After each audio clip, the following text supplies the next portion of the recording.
Pipo, na continuidade do mês dedicado às mães, mais uma mulher para conversar conosco. Uma mulher que eu tenho uma maior admiração, maior respeito. Eu digo sempre que ela é uma mãe para mim na oração.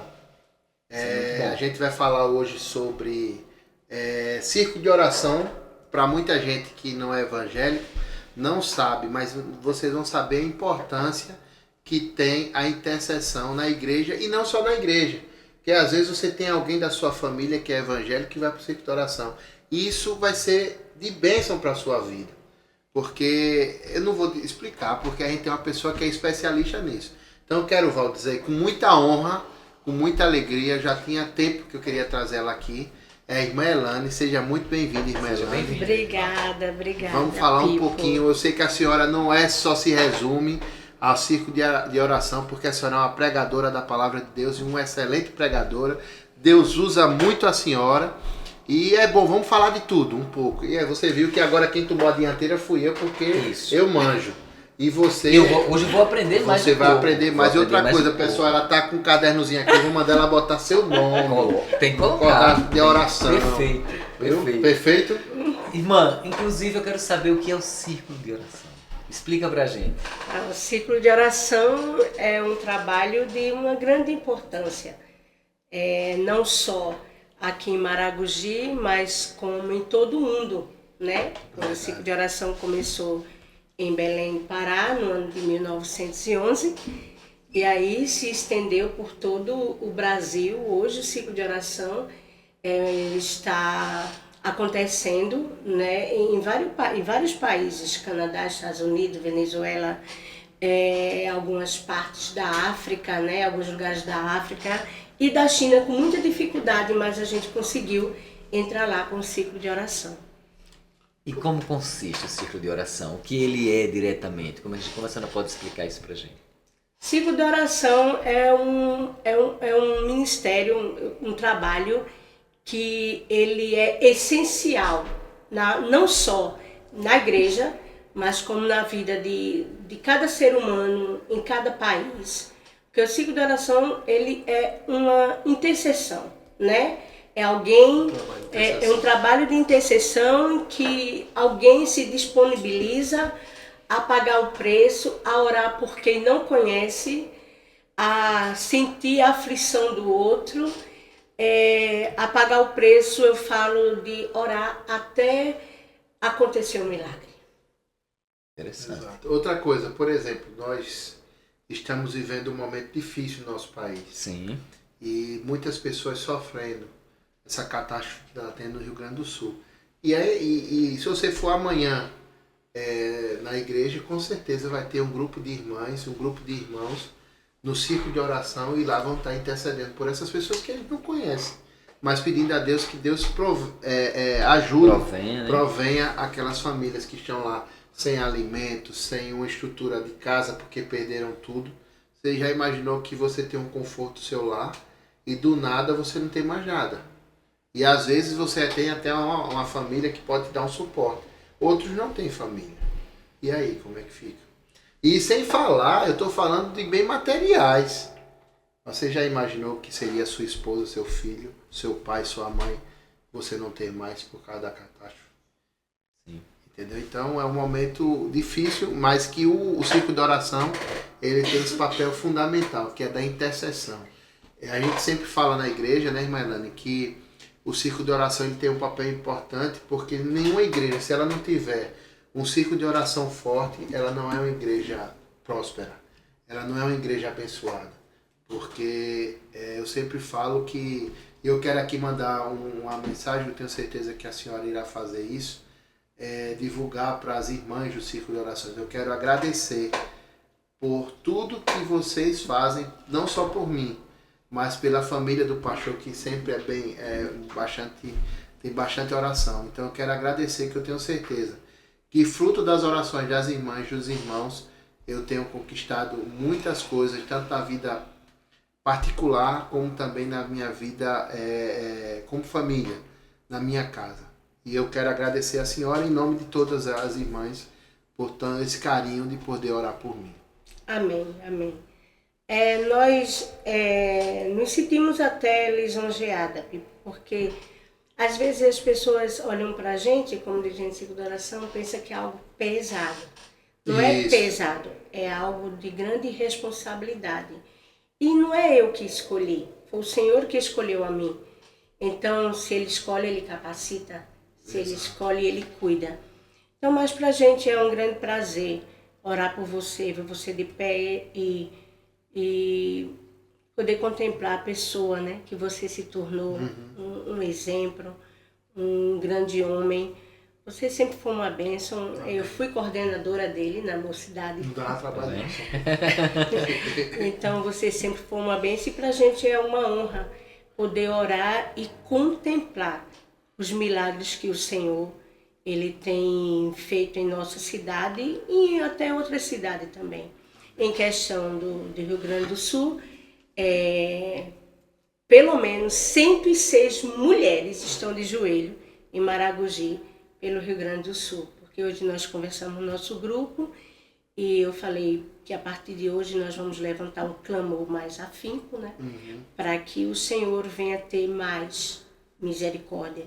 Porque eu sei que o Senhor tem um propósito em tudo. Exato. Né? Aquilo que não nos mata nos fortalece.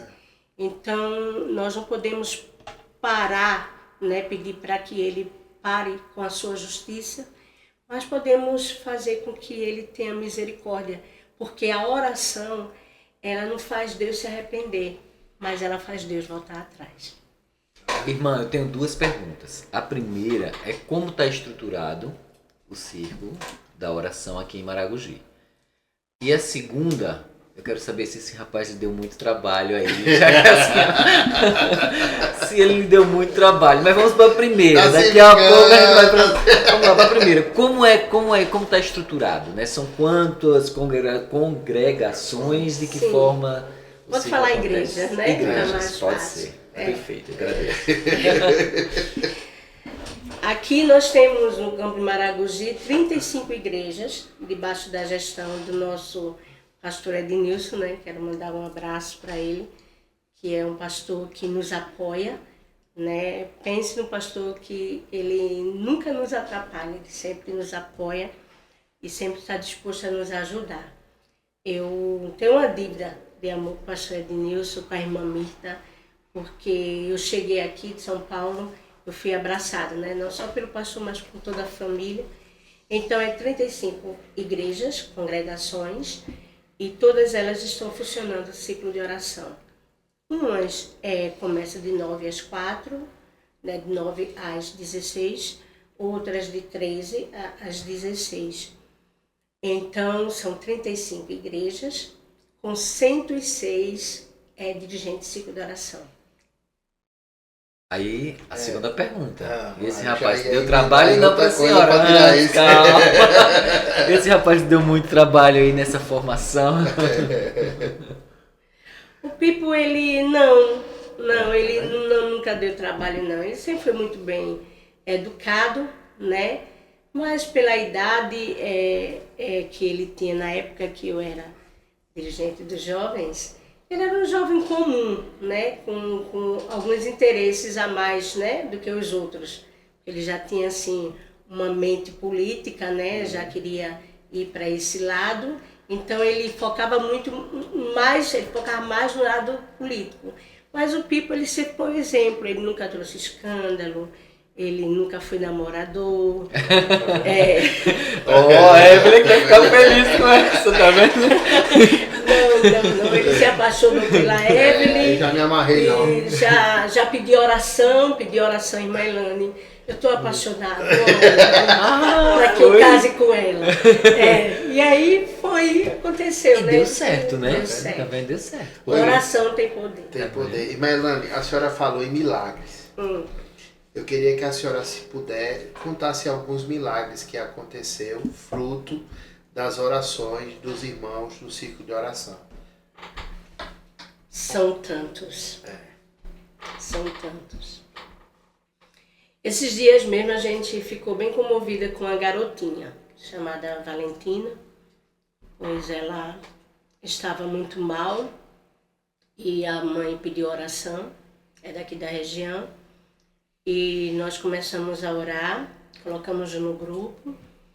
E é muito interessante, né, que as dirigentes de oração, elas se comovem. E chegou uma hora que a mãe da Valentina mandou um áudio desesperado porque ela tinha sido entubada. E os médicos disseram que ela precisava viver um milagre. Tem ideia de quantos anos ela tem, A Valentina, ela tem em torno de 6 para 7 anos. É uma criança. Então, nós começamos a orar e madrugada a gente vai se comunicando, né, orando por vários pedidos. E a Valentina voltou. Tem uns 4 dias que ela está bem, foi destubada. E ela já está sorrindo, falando. E a Valentina, esse foi um dos últimos agora. Tem um muito interessante, Pipo, que nós estávamos... na realidade, eu estava em casa, eu recebo uma ligação de uma das minhas dirigentes, Círculo de Oração, e ela fala assim: irmã Elaine, eu preciso que a senhora ore pelo meu neto. E ali eu perguntei para ela, todos daqui da região, estou falando daqui da região. Sim. E eu perguntei para ela o que tinha acontecido. Ela disse que ele estava brincando no balanço, numa zona rural, no balanço com o irmão dele, e o irmão dele balança ele com muita força, ele cai, bate a cabeça e perde a visão. Caramba. Ela vai, liga para mim, desesperada, e ela falou: irmã Elaine, ore, e eu ouvia o menino, né, pelo celular, o choro dele, desesperador: vovó, mãe, eu tô cego, né, e ali eu comecei a orar e falei na oração: Senhor, lembra daquele dia que o Senhor cuspiu, né, na terra, fez o lodo e passou no olho do cego para que ele viesse enxergar. E ele enxergou. O Senhor conseguiu fazer com que ele enxergasse. Eu lembrei isso para Jesus quando eu terminei o dia da oração, de fazer a oração. Ela disse: irmã Elaine, muito obrigada. Eu falei: tenha calma, Deus vai fazer a obra. E ela disse que aquela parte que eu orei em relação ao cuspe de Jesus, e ela disse que olhou para o céu e falou assim: o Senhor Jesus falou que nós faríamos coisas maiores na terra do que ele fez. E ali ela repetiu o ato. Ela foi na terra da nossa região. Ela cuspiu, ela fez um bolinho e passou nos olhos do neto. Na medida que ela foi passando, ela disse: Senhor, lembra que o Senhor fez isso? E ela disse que foi passando, e ele falando para ele: fecha o olhinho, quando você abrir, você vai voltar a enxergar. Ela fez esse ato. A nossa irmã não é de longe, é daqui do assentamento, perto da cidade. Ela disse, na medida que estava passando o lodinho que ela fez, o menino começou a falar: vovó, eu estou voltando a enxergar. Esse foi um dos milagres que a gente viveu, que marcou muito. Como Jesus fez, a avó dele fez, e hoje ele tem seus 12 anos, está um menino saudável, né? E quando eu olho para ele, meu Deus, né? É muito forte. Uma prova de um milagre, né? Irmã, me diga o seguinte. Tem muitos milagres. Irmã, precisa essa pessoa que está aflita fazer parte da igreja para que o ciclo de oração faça essa intermediação, ou não? Qualquer pessoa que de momento de aflição pode recorrer a vocês? Não. Qualquer pessoa, qualquer religião, qualquer classe, a oração, ela transcende raça, cor, nação, classe social, ela transcende, independente de quem você chegando, falando que precisa de oração, nós estamos prontas para orar e Deus pronto para fazer o milagre. Irmã Elaine, tem um caso que todo mundo aqui conhece, pelo menos os da igreja, e ele não tem nenhum problema de citar o nome dele, do Alex. Quando a gente soube, foi um baque muito grande e as irmãs também entraram em oração. Eu queria que a senhora contasse um pouquinho sobre esse caso específico. Tá bom, Alex Lima, ele é filho do nosso pastor Joab, né? Isso. Pastor evangelista Joab. Foi algo tudo muito de repente, né? Ele foi eu creio que a moto, ele estava numa moto, a moto deu problema. Ele chamou o pai dele e foi empurrar a moto, fazer a moto pegar. E ali ele sentiu uma dor muito forte no coração. E que dor, né, a dor foi cada vez mais aumentando a ponto do Alex ter que ser socorrido. Quando chega lá no hospital, o médico descobre que ele naquele momento estava com a válvula aorta estragada, né? E ali o pai dele, junto com o pastor Ednilson, começou a acionar a igreja, os dirigentes, para a gente estar orando, porque ele precisava urgentemente trocar a válvula. Teve algumas dificuldades e, em meio a tudo isso, o Alex ficou internado, foi para a UTI e nós continuamos orando. Até que chegou um recado para a gente intensificar as nossas orações, porque Alex precisava viver um milagre. E foi muito tenso, né? Não por ele ser o filho do evangelista, por Alex ser um menino que a gente gostava, comunicativo, jovem, né? Ele tinha de 17 para 18 anos. Exato. Hoje ele tem 30, né? Exato. E o milagre aconteceu, foi trocada, né, a válvula do coração dele. E um milagre maior é hoje a gente vê o Alex com muita facilidade de viver. Ele falou para mim que ele não precisa estar tanto tempo no médico, ele vai de ano em ano. Alex hoje ele joga bola, ele é baterista da igreja, casado, tem uma família, é verdade. Hoje a gente vê o Alex e vê que Deus é Deus de milagre, porque chegou a notícia para nós que só Deus, para fazer um milagre, para que Alex voltasse, né? E Alex voltou, tá aí com a gente. Posso fazer mais uma pergunta? Pode, fica à vontade. Irmã, como é lidar exatamente com esses, porque são uma série de problemas, né? Que muitas vezes chegam, que não é de vocês, é de outra pessoa.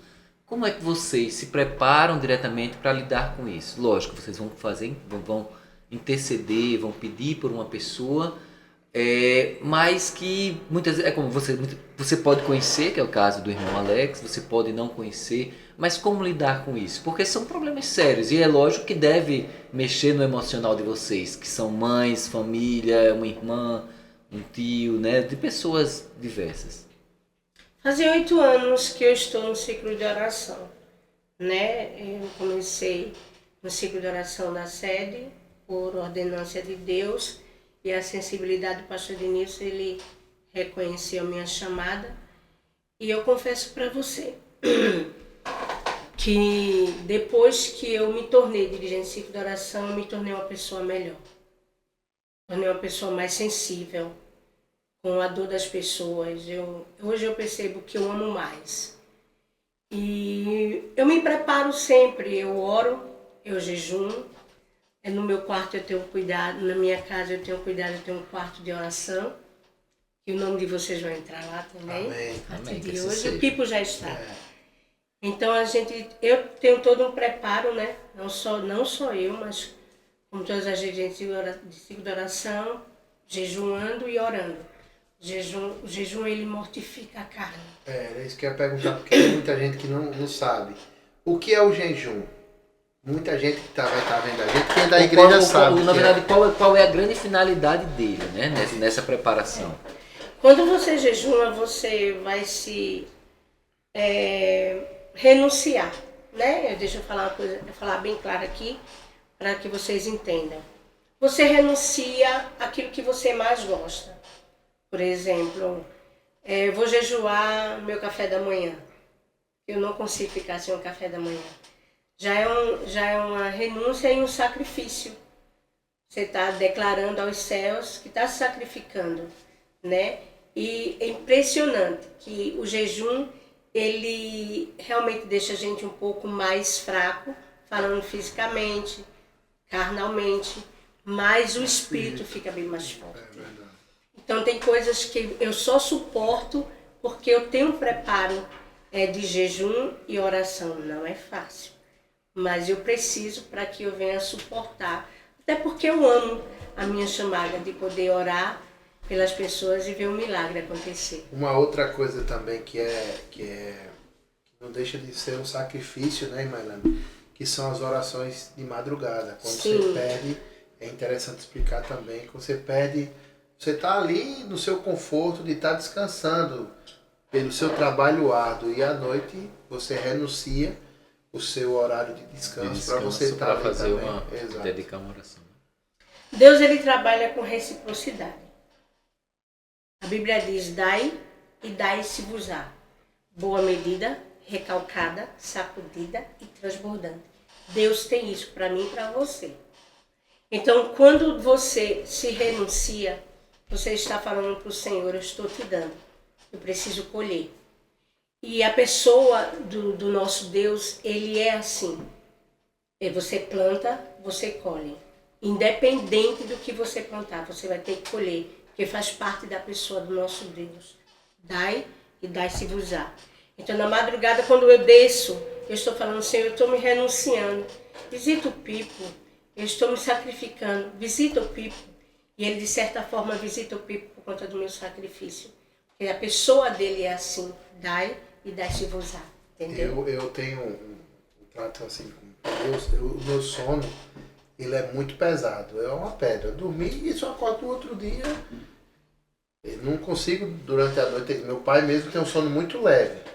Eu acho que eu puxei, acho não, tenho certeza que eu puxei a minha mãe, sono pesado. Então, quando eu acordo de madrugada, eu já sei. Eu não vou dizer que eu oro igual a irmã Elane. A irmã Elane dobra o joelho e não tem hora para acabar. Eu não sou assim. Mas se eu acordei de madrugada, é de imediato. Eu acordei, eu já dobro o joelho. Aí eu vou orar pela minha família, eu vou orar pelos meus amigos, vou orar pelos meus negócios, vou orar pelo próximo, entendeu? Então eu tenho isso também. Orei e vi que também já estou cansado e eu estou fazendo sacrifício de tolo, que tem isso, que é o cara ficar lá de joelho em prol de quê? Você está orando por quê? Então não vale a pena. Então eu já me levanto e já vou dormir de novo. Pronto. Irmã, para a gente finalizar, queria que a senhora deixasse uma mensagem para as mães. O que a senhora poderia dizer? A senhora também é mãe. Isso. A senhora já fez aí um relato muito interessante que chegou a se emocionar, porque fez a intervenção para uma menina que necessitava, naquele momento, para uma avó que é mãe 2 vezes. O que a senhora poderia dizer para as mães, principalmente diante dessa ideia de perdoar, essa ideia de rezar, de solicitar, diante de fazer essa intervenção? O que a senhora poderia dizer? Olha, a oração, ela gera intimidade com Deus. Quando você ora, você, de uma certa forma, você gera intimidade com Deus, independente da religião. Porque você não chega até Deus pela religião, mas pela sua intimidade com Ele. Então, eu, como mãe, eu falo para as mães que estão me ouvindo, nunca desista do seu filho. Independente da situação, independente do quadro que você está vendo. A Bíblia diz que nossos filhos são herança. Então, se a Bíblia diz, eu creio. E é tão sério você acreditar no seu filho, porque o meu filho, ele acredita muito em mim. Qualquer coisa, qualquer situação, ele fala, mãe, a senhora ora? Oro. Existem situações também que eu chego para ele, filho, não mãe, é assim, e aí eu falo para ele, eu vou orar. Aí ele, não, então vamos conversar. Então, ser mãe é uma dádiva, independente da situação que você está presenciando hoje em relação ao seu filho.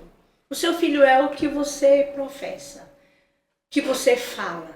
Meu filho é uma bênção. Eu falo para ele, filho, você trabalhando e estudando, você vai ser próspero, você vai ser rico, você vai ter para emprestar, ele está aí, está escutando. Você vai poder ajudar. As palavras que eu tenho em relação ao meu filho são palavras de bênção. Eu vejo que uma mãe, ela nunca pode desistir do seu filho. Orar, ter intimidade com o Senhor, e o Senhor, ele faz, ele visita. O Senhor, ele visita as bocas de fumo. Ele vai lá, pela oração de uma mãe, Ele visita, Pipo, ele visita as bocas de Verdade. fumo, ele tira o seu filho do lamaçal do pecado, ele liberta o filho do vício. A oração de uma mãe faz muita coisa. Agora, quando a mãe desiste, não tem muito o que fazer. Mas ser mãe é não desistir do filho, porque ele é herança da parte de Deus. E já que é herança, eu quero que a senhora grave agora para essa câmera aqui. Manda um recado. Como a gente está no dia das mães, no mês das mães, eu quero que a senhora mande uma mensagem aqui. Tudo bem que ele está aqui. Não era para ele estar. Eu pedi para ele sair, já era para isso, mas ele já voltou. Quero que a senhora mande uma mensagem para o Juan do que é a mãe do Juan. Que é ser mãe do Juan. Ai, meu Deus, ser mãe do Juan. É muito emocionante agora. Vai chorar mesmo. Mãe do Juan é ser escolhida. Juan, ele é um menino muito especial. Ele é obediente, ele tem 18 anos, mas se eu falar assim, 10 horas em casa, ele chega em casa 10 horas. Ele é aquela pessoa que meu Deus, Juan, ele é um presente de Deus. Ele é um presente de Deus. É um menino bom, nunca me deu trabalho. Ser mãe do Juan é ser especial. É isso aí. Queria falar um negocinho. Deve falar. Deve. Falar. Deve, fale. Deve falar. Certa vez, tinha uma mãe que ela tinha seu único filho. A Bíblia diz que ela tinha seu único filho. E Jesus chegando no portão da cidade, ela morava na cidade, e Jesus ele chega no portão da cidade, e aí ela estava indo em direção ao cemitério, enterrar seu único filho. Ela era viúva, agora o seu filho tinha morrido. E o seu filho era jovem. Ela chorava e diante daquela multidão que estava junto com ela para enterrar o filho, Jesus para o enterro e fala assim, olha para ela. No momento, Jesus ele não se direciona ao jovem que estava morto. Ele olha para ela e diz assim, não chores. Como perguntar para uma mãe, como falar para uma mãe com um filho morto, não chores? Mas Jesus, quando ele chega para resolver. Quando Jesus chega, ele chega para resolver. E ele fala, não chores para ela, volta para o caixão e fala para o jovem, jovem, levanta-te. E o jovem levantou e sentou. E a Bíblia diz que ele restituiu a mãe. Que eu quero finalizar com essa palavra. Ainda que os olhos estejam mortos, quando Jesus chega, ele chega para resolver. Ele chega para ressuscitar. Jesus chegou, o enterro foi cancelado, entende? O enterro foi cancelado. O choro parou e o menino voltou, o jovem voltou. Quando Jesus chega, Pipo, ele chega para resolver. Amém? E se você está com algum problema e está acompanhando agora, não esqueça dessa palavra e Deus chega para resolver. É só pedir a Ele. Fechou? Fechou. Melanie, muito obrigado pela Muito sua bom, presença. irmão. Muito bom Deus mesmo. abençoe. Muito bom.